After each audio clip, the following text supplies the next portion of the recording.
Hi, everyone, and thank you for listening to another episode of Beyond the Alert. Today, I'm thrilled to speak with Brook Schoenfield, Chief Scientist and EVP of Services at Rezliant Software Security Inc. Brook, welcome.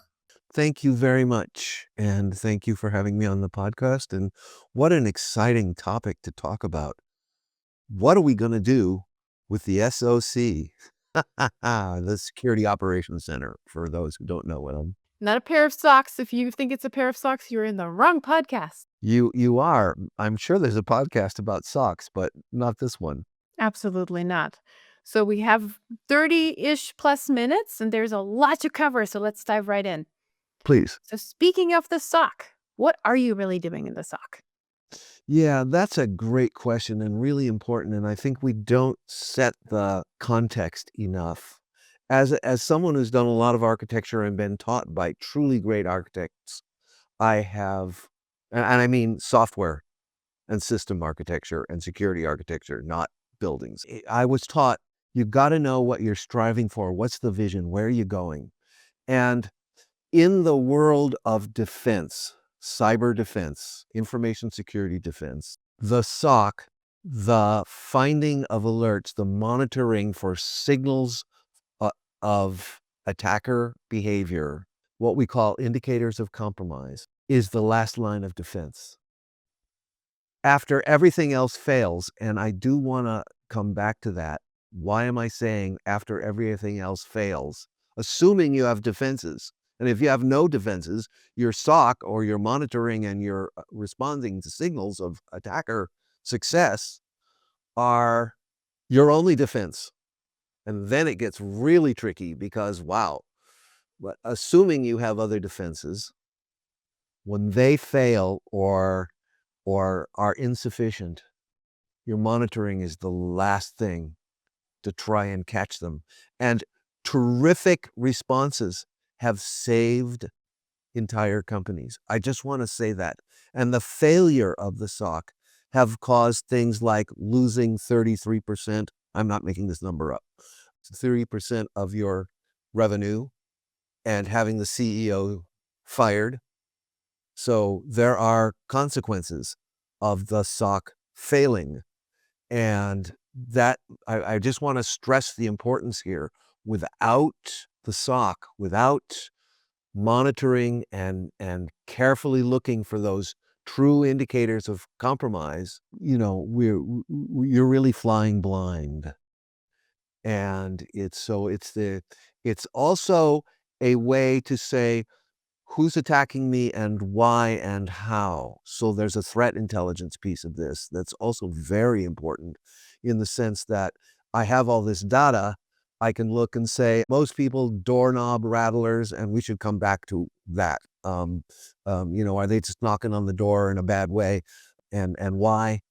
And I want to come back to that because that's really important for SOC behavior analysis.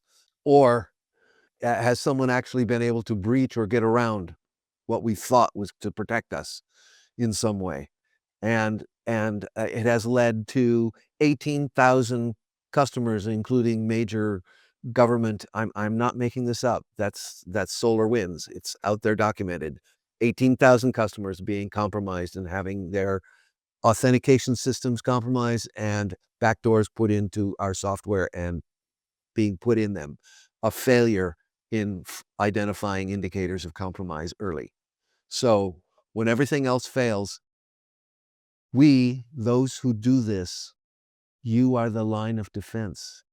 You are everything. You are the ultimate firewall.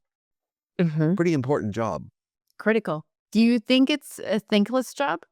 Well, in some places, certainly. Let's hope not. Okay, let me switch gears from the realities to what I would hope is that we would all appreciate this really can be very toilsome task, looking at a lot of, and we should come back to noise, a lot of not important stuff, millions probably of unimportant events, looking for that one little event that says, hey, the attacker got someplace and is trying to move further and is being dangerous. And now we need to stop them, we need to respond. finding the response and not wasting time on unimportant responses. Let me give you a really important example here. When I was at Cisco, I put in my team, but I was leading the team, put in Cisco's very first dynamic web application security analysis testing tool. And of course, we piloted it first to see if it worked and it was going to do for us. And I'm not going to go into all of that. That's a long story and not germane here. But within half an hour of bringing up the first server and going at a couple of applications, I got a call on my desk from our SOC, and they said, "Brook, you're attacking our systems. What are you doing?" Because I wasn't actually doing the work, but I put my name down as the senior responsible party for this. And so the IP address was attached to me. And I got a call. It might have been less than a half an hour. It was pretty fast. That was our SOC doing their job. And I said, "Oh my God, we just stood up this thing." And they said, "Oh, no problem. That's what we thought, because you're not known to attack anything. But, we're doing our job." And I said, "Yes, you are. Fantastic." And they said, "Next time, tell us beforehand and get your IP address mapped out so we don't have to do this because it wasted our time when there are other things to do." And I felt really bad, but that's a great sock. That sock caught and I'm going to name, I don't normally name countries, but this one we know was a Chinese deep cover downloading source code from Cisco. They caught this guy as he was trying to steal some of Cisco's most proprietary stuff, and he got caught. I think he's in jail. He may be out of jail by now, but that went bad for that person. But that's a great sock right there. So, some people call the SOC reactive and not proactive, but everything you're telling me is counter to that statement. No, well, no, I would disagree with that. I think they're right in the sense that something has already happened and you're catching it, as opposed to a firewall, which is proactive that says, "I'm going to eliminate stuff before it has a chance to get anywhere," or building in security in terms of threat modeling and security architecture and secure design, where we try to strengthen things that are too weak in our posture and get the right defenses against the attacks we think are going to happen. That's what that purpose is. That's all very proactive. Whereas, it's something's happening, therefore I'm reacting to it. I think that's exactly right. And that's why it's the last line of defense, because other things fail. And we really should go into the other things fail a little bit at some point, because a lot of people have a lot more confidence in software than they should. Should we dive into that now? Why not? So there are some fundamental computer science reasons why software fails. And remember, all these tools that we count on, like the firewalls and authentication and authorization systems, they're all software. Therefore, they will fail. And that's a given. And why? Because finding surety here approaches, the mathematics of it approaches infinity. How do I know that? Because of the Turing proof. And I'm not going to go into Alan Turing or any of that, but you can go look for yourself. The Turing proof essentially tells us that we can't be sure we found every bug. Or as blithely said in 1969, we can prove software has bugs, but we can't prove it doesn't. And there we are. And so I like to say, and it's a bit of a joke, if it's software, it must be broken. Or you can say the other way around, if it has bugs, it must be software. And while that's a little bit too glib, basically software will fail because the tools we use are software and are subject to this problem. And at the same time, they cannot mathematically find every issue. There are some formal methods that will account for this. They're very expensive. So I don't want to discount that, but mostly we don't use them because we can't. And in the meantime, you have to have really good financial reasons to use formal methods or a formal method language like Daphne to specify things so that it's self-proving and various ways. But will you get every case? No. And part of that is because programming languages, they're real languages. There's near infinite ways to express anything. Therefore, the solution approaches infinity. Hmm. And that's the Turing proof. It still stands from 1936 before we had digital computers. But it works and it's still there. If somebody disproves it or some AI disproves it, well, then I'll stop saying this. But in the meantime, We're not there yet. yeah, we're not there yet. And so assume all your defenses will at some time, each of them will fail, and maybe several at the same time in ways that are unexpected, unexplained, at least at first. The other fact that we need to take into account is anything engineered by humans can be reverse engineered by humans. Some are quite hard, and some are much easier. And I'll tell you, the first time I had to restore a system from at the time it was a worm, I believe, and this was in the mid 1990s. So yes, I'm old, and I've been at this for a long time. I had to put the operating system jump table back together by hand in a disassembler.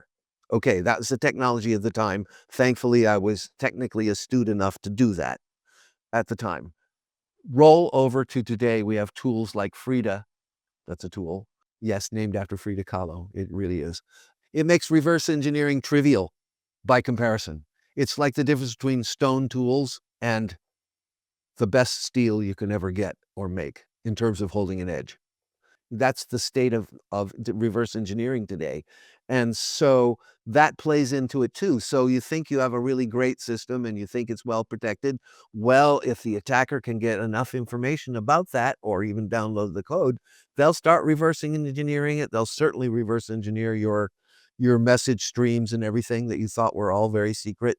And they will take those apart and then write a bunch of curl scripts that allow them to just manipulate it in various ways. And that's the state of the art today for the attacker.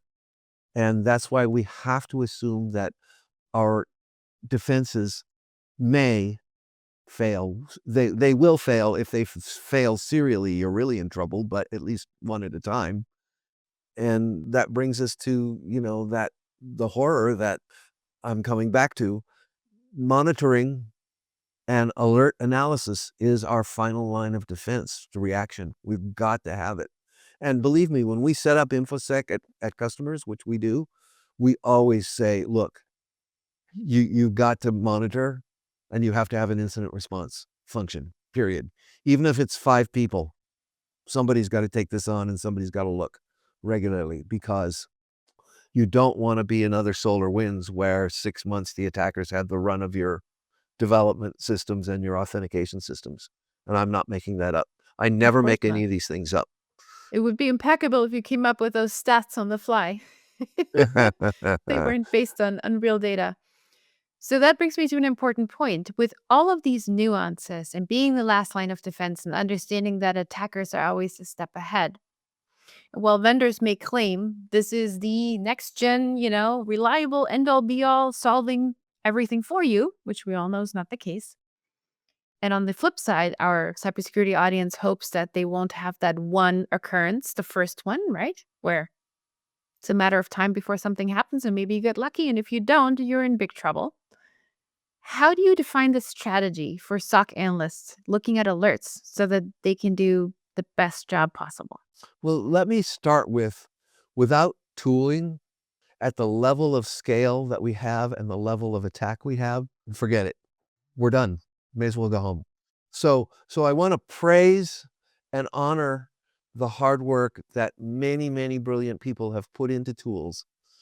But marketing claims can be way beyond the reality of what is possible. One time I walked around RSA conference, this is maybe 10 years ago, and I was going to take a picture of every solves all security problems type marketing claim and then post them all. And then I realized you sign an NDA and you couldn't post the pictures, and I'm not a journalist, so I couldn't do that. So, and I didn't have that agreement. And so I was just an attendee. Actually, I think I was speaking that year. And so I went, okay, can't do this. But I do run every time I go to RSA, I run a little contest for the stupidest marketing I find. um, claim that is totally impossible, and I do post those because those are public, right? Your actual words. The kind of brand awareness you don't want as a company. And companies have kind of stopped doing this. They've stopped saying, "Just buy our tool and security problems." They have thankfully stopped that. But still, you want people to buy it, and I do know from a salesman who I asked the salesman once who was really experienced, "Why do marketers say these stupid things?" And he said, "Because when they test them out, the stupid things get the most responses." And so I'm gonna put it back on those of you who are responding to impossible things like end cyber risk. That is a complete misunderstanding, and that is a real marketing claim, by the way, end cyber risk. Because the whole point of risk is you can't end it. Correct. It's always there. So already you can see that understanding risk, that's impossible. So why say it? But apparently it probably gets great.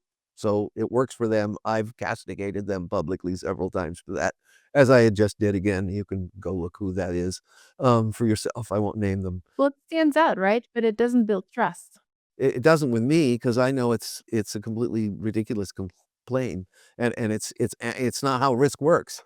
But what can we do if that gets response and you sell more product?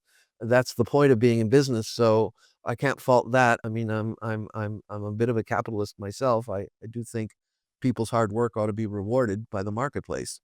So you've got to get past the marketing stuff, and we have to get to what does the tool actually do, and what does it provide, and at what level of surety? Since nothing's 100%, can we get to some level of surety? And that's where the human comes in, double checking, triple checking, which brings us to AI. Is AI going to save us? At least not at today's state of the art. There's an error rate built into every AI by the very nature of the way it's trained and the way it's set up. There is an error rate already, but they try to get those error rates quite low. But doing certain things will amplify the error rate or diminish it, depending upon what you do, depending upon how precise your inputs are and other things, and how well trained it is. Or you can get word salad, which we have, by the way, at Rezliant, gotten word salad out of supposedly well trained models. It's pretty funny. Context. Lots of context. The point is, it's probabilistic, which means that it has an error rate. Again, we're back to risk. There is an error rate that is determined, that is assured. And the thing about humans is we don't know what our error rate is. It depends on the human, right? And It everything else not only around us. depends on the unique human, but the time of day, whether we had an argument with our sweetheart that day, or the kid's really sick, or we're really on it today, whether the coffee worked or the coffee didn't work. There's so many variables there, which AIs don't have, by the way. So at least that's cool. But they are great, given proper training. They are great at identifying patterns really well in signals. That's something they do really, really well. Not perfectly, again, not perfectly. But do they find patterns? Can they be relied on to find a lot of patterns? When you're dealing with huge pattern sets, it really works. So let's take the case of determining whether something's malware or not. You have these huge trillion item databases of different kinds of malware. If you miss 3 in the large scheme of things, it's not very important. The problem in the SOC is if you miss the one that's really important, it could be game over. And you got another SolarWinds or Target or any of these, Equifax. I think their loss is up to $2 billion now. Yeah, it's big. It's a lot of money. And so, and funny enough, years ago, I used to be in a sharing forum with the Equifax folks, and they had a world leading security department at the time and practice. So it was kind of a dumb mistake that we all any of us could make, as far as I know.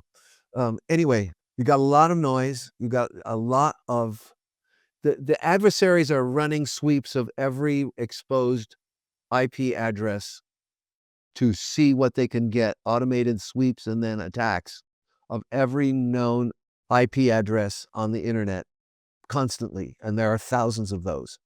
So you will get noise. If you have reasonable defenses, most of that stuff is going to fail and you're fine.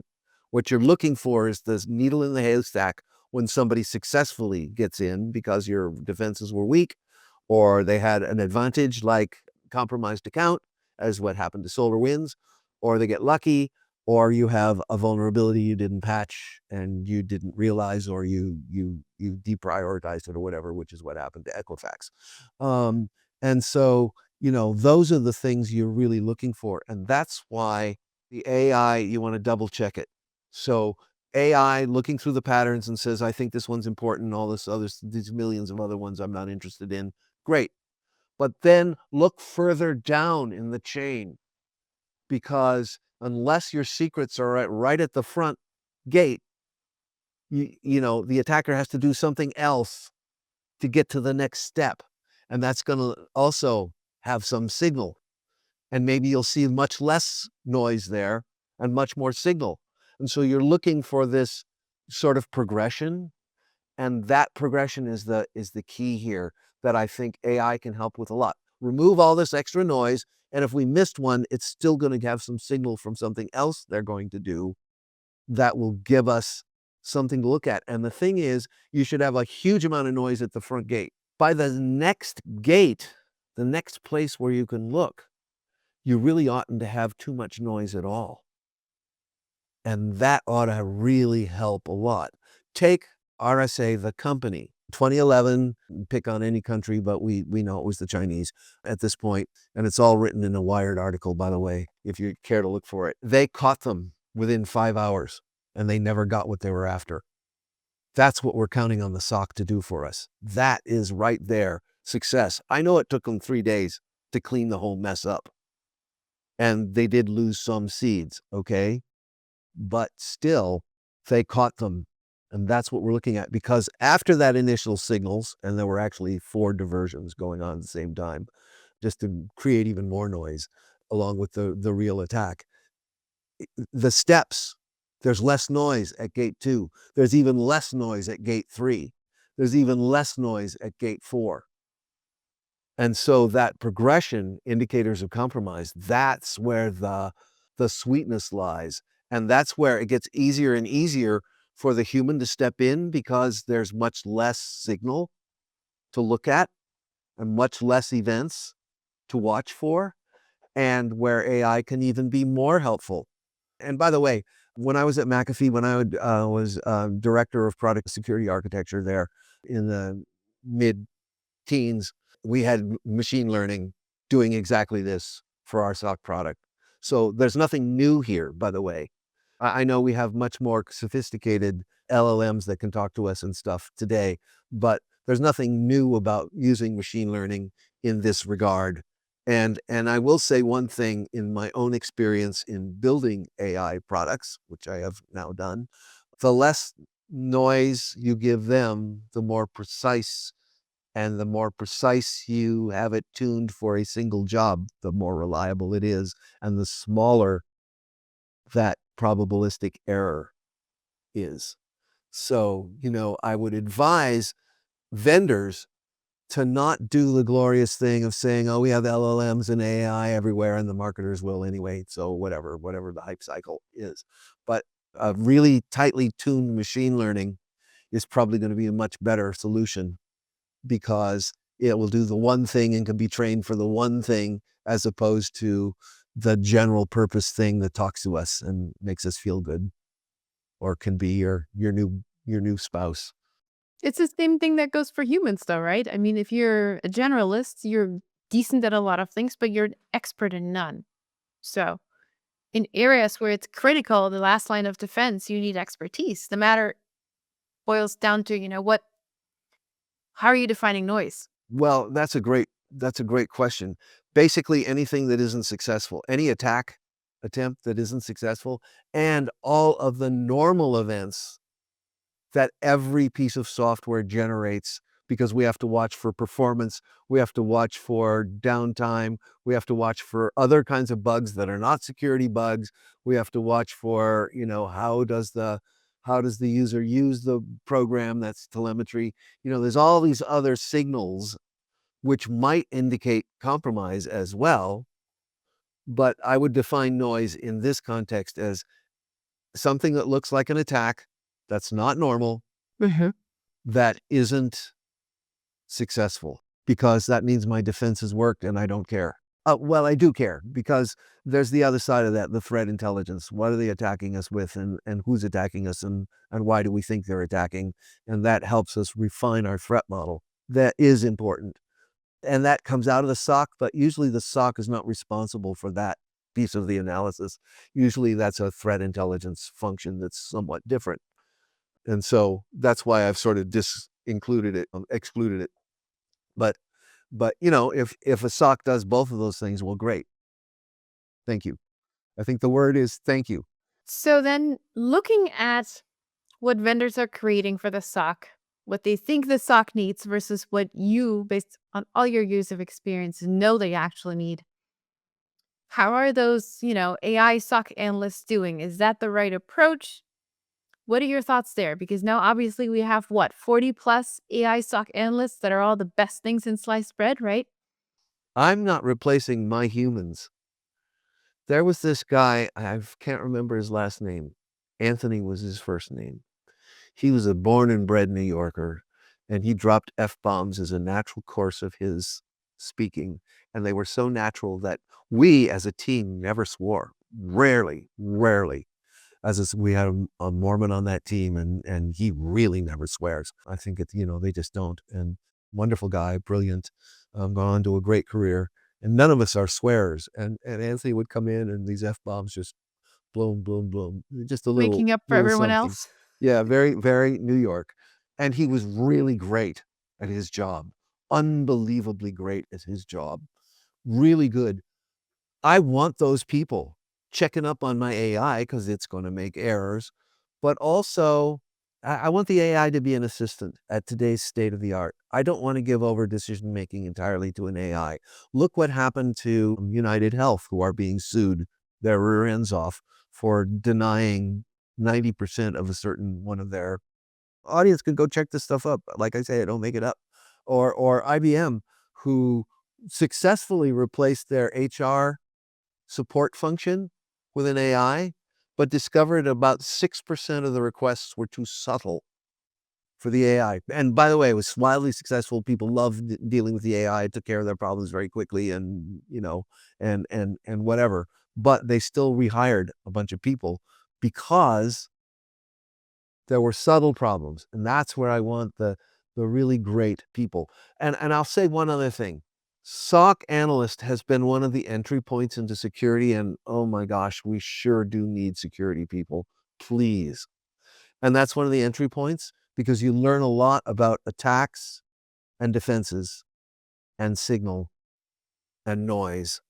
And people come out of the SOC, they're ready to go anywhere else they want to go in security. Usually it's not a job.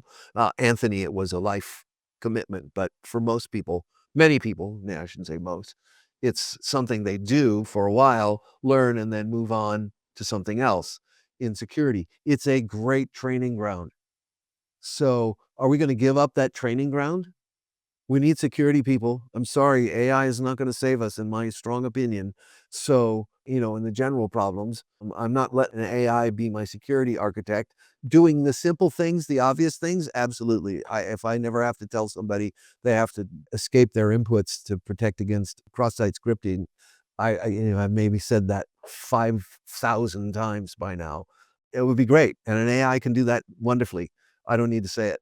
But do we want the AI to do the subtle and unique? And no, we want a human in there with human intelligence, with whatever tools are useful, whatever that human needs as tools. If it's AI, if it's a threat modeling tool, whatever. Yes, yes, because we have to turn a lot more out. Or in the SOC, coming back to the SOC, yes, yes, all the tools, the SIEMs, the SIMs, all the processing that helps us identify signal in the noise, It's great, but I want the Anthonys of the world and the Antonias of the world to help me out with their brilliance and their experience and their wisdom, because really, I don't want to be another SolarWinds. Now, that does not say I won't be another SolarWinds. I'm not making any promises here because it's a risk calculation. However, I want all the bets on my side that I can get. And I need those humans. I need those brilliant Anthonys and Antonias who will, apply their wisdom after looking at so much signal, so much noise, and knowing the tool set so well. There's just nothing that can replace the creativity and the perception and the nonlinear jumps that humans are capable of. I'm a firm believer in human in the loop with AI. And like you say, nothing is ever 100% sound, right?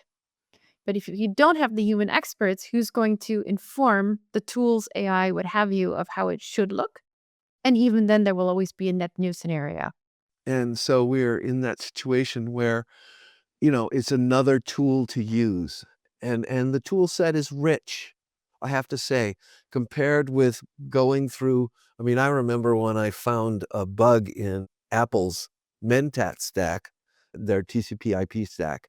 This is, you know, 3 decades ago. I was looking at log files and analyzing per the TCP specs and looking at RFCs, and that's how we did it in those days. And it'd be great to have a tool that would have said, "Hey, this is at least go look at this RFC because this doesn't look like it's in spec," and it wasn't, by the way.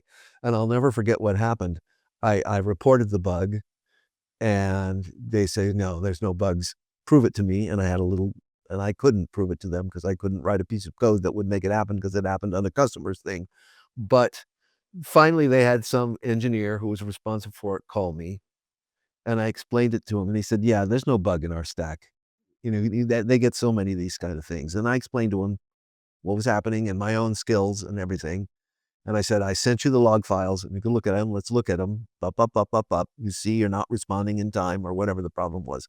And he went, I'll never forget it. Excuse my language. He went, "Oh, there's a bug." Bingo, you brought the point home. That's And, priceless. you know, it was fixed. So, that's the state of the art 30 years ago, I guess. But, AIs are really good at looking at those, again, at those big patterns. If we tell them exactly what we're looking for, they're really good at trolling through a lot of data and saying, I think this. And that's why we're getting new drugs, why we're getting new genetic stuff happening, because that's the rich set where AI and machine learning are really helping, because we can tell them very specifically, we're looking for these sorts of patterns. Look at these data. These are the patterns. Learn these. Now apply those patterns to this other unknown data and help us. And that's exactly the problem in the SOC.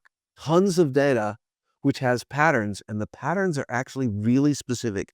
I'll tell you what some person at McAfee told me who'd been studying malware. The things malware have to actually do, no matter how much other code they put in it to obscure this, the things malware do to your machine, in the operating system or your apps, are not the way apps perform. They're just different. It's a different signal. That's a perfect machine learning, which he thought himself, right? He said, "Yeah, this is perfect for machine learning." That's what he was working on at the time. I don't know if they ever sold that or put it into the app, into the products or not. But it was a perfect machine learning problem, because very specific behaviors that no other software does. And so and indicators of compromise are exactly that. They're behaviors that your users aren't going to do. You're not going to see a user jump from user to admin. People are going to come in as administrator. If they're an administrator, they're not going to usually be a user, or for instance, that administrator account shouldn't jump then to owner of the system. A big thank you to Brook Schoenfield, Chief Scientist and EVP of Services at Rezliant Software Security, Inc. In another episode of Beyond the Alert. Thank you so much for listening, and thank you, Brook. All right, take care. Bye-bye. Thank you for having me.